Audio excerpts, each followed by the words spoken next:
નમસ્કાર મિત્રો, Ambika online official YouTube ચેનલમાં આપનું હાર્દિક સ્વાગત છે. આજે આપણે આદર્શ નિવાસી શાળામાં પ્રવેશ મેળવવા માટે ઓનલાઈન ફોર્મ ભરતા શીખીશું.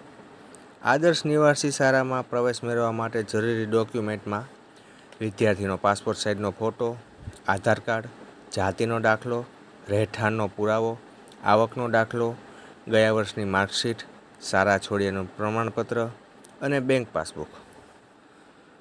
ફોર્મ ભરવા માટે સૌપ્રથમ ગૂગલમાં isamaajkalyan.gujarat.gov.in વેબસાઇટ ખોલીશું.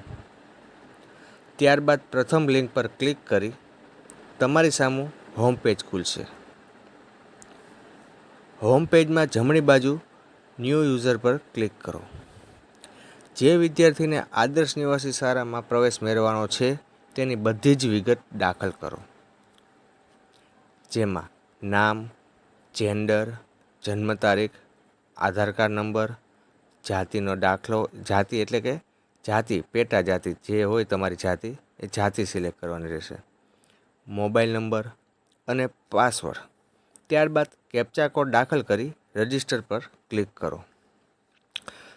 તમારી ડિટેલ્સ વેરીફાઈ કરી કન્ફર્મ પર ક્લિક કરો એટલે તમારું યુઝર આઈડી સ્ક્રીન પર દેખાશે, જે યોગ્ય જગ્યાએ લખી લેશો. ત્યારબાદ સિટીઝન લોગિનમાં યુઝર આઈડી, પાસવર્ડ અને કેપ્ચા કોડ દાખલ કરી લોગિન પર ક્લિક કરો.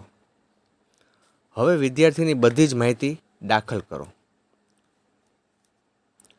ત્યારબાદ અપડેટ પર ક્લિક કરશો એટલે તમારી સામે આ પ્રકારનું એક પેજ ખુલશે, જેમાં જમણી બાજુ ઉપર યોજનાના પ્રકારમાં આદર્શ નિવાસી શાળા પ્રવેશ પર ક્લિક કરો.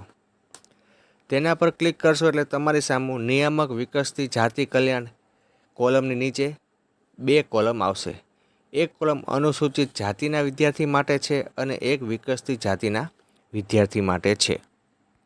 કોઈ પણ એક કોલમ પર ક્લિક કરશો એટલે તમારી સામે પ્રવેશ મેળવવા માટેની સૂચના આવશે, જે વાંચી લેશો. ત્યારબાદ ઓકે બટન પર ક્લિક કરો. હવે વિદ્યાર્થી અને તેના વાલી માટેની નીતિ નિયમો દેખાશે, જે વાંચી રૂલ્સ અને રેગ્યુલેશન પર ક્લિક કરી સેવ બટન પર ક્લિક કરો. ત્યારબાદ વિદ્યાર્થીની વ્યક્તિગત માહિતી જે બધી જ પહેલાં પ્રમાણે ઓલરેડી અપડેટ જ હશે, જે તમે પ્રોફાઇલ બનાવ્યું તે વખતે.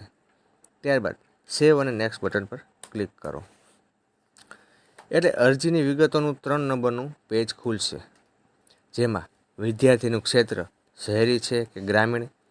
ત્યારબાદ કુટુંબની વાર્ષિક આવક દાખલ કરો, શારીરિક વિકલાંગ, વિધવા કે ત્યક્તા બાળક, અનાથ બાળક, જેમાં જે લાગુ પડતું હોય તેના પર ક્લિક કરો.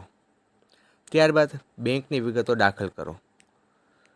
બેંકની વિગત દાખલ કર્યા બાદ સેવ બટન પર ક્લિક કરો. હવે 4 નંબરના પેજમાં વિદ્યાર્થી જે ધોરણમાં દાખલ થવાનો છે તે અને કયા જિલ્લામાં પ્રવેશ મેળવવાનો છે તે જિલ્લો સિલેક્ટ કરો. જિલ્લો સિલેક્ટ કરશો એટલે આદર્શ નિવાસી શાળા તે જિલ્લામાં જે કોઈ પણ હશે તે ખુલશે. તમારે વિદ્યાર્થીને જે આદર્શ નિવાસી શાળામાં પ્રવેશ મેળવવાનો છે તે શાળા સિલેક્ટ કરો. ત્યારબાદ ગયા વર્ષની પરીક્ષાની વિગત એટલે કે ગયા વર્ષનું ધોરણ, શાળાનું નામ, શાળાનું સરનામું, પરીક્ષા પાસ કરેલું વર્ષ અને ગયા વર્ષની પરીક્ષામાં મેળવેલ ટકા દાખલ કરી સેવ અને નેક્સ્ટ બટન પર ક્લિક કરો. હવે દસ્તાવેજની વિગતોમાં બધા જ દસ્તાવેજ ઓરિજિનલ અપલોડ કરવાના રહેશે, જેમાં વિદ્યાર્થીનું આધાર કાર્ડ, જાતિનો દાખલો, રહેઠાણનો પુરાવો, કુટુંબની વાર્ષિક આવકનો દાખલો, ગયા વર્ષની માર્કશીટ, શાળા છોડ્યાનો દાખલો અને વિદ્યાર્થીની બેંક પાસબુકની નકલ. બધી જ વિગતો અપલોડ કરી સેવ અને નેક્સ્ટ બટન પર ક્લિક કરો.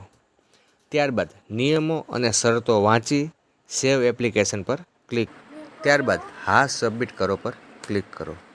ત્યારબાદ તમારી અરજી સક્સેસફુલી સબમિટ થઈ ગઈ છે, જે તમને સામો મેસેજ દેખાશે. ઓકે પર ક્લિક કરો. ત્યારબાદ અરજીની વિગતો પર ક્લિક કરી અરજીની પ્રિન્ટ કાઢી લેશો. થેન્ક યુ મિત્રો. આવા અલગ અલગ યોજનાના ફોર્મ ભરતા શીખવા માટે અમારી યુટ્યુબ ચેનલને લાઇક, શેર અને સબસ્ક્રાઈબ કરો.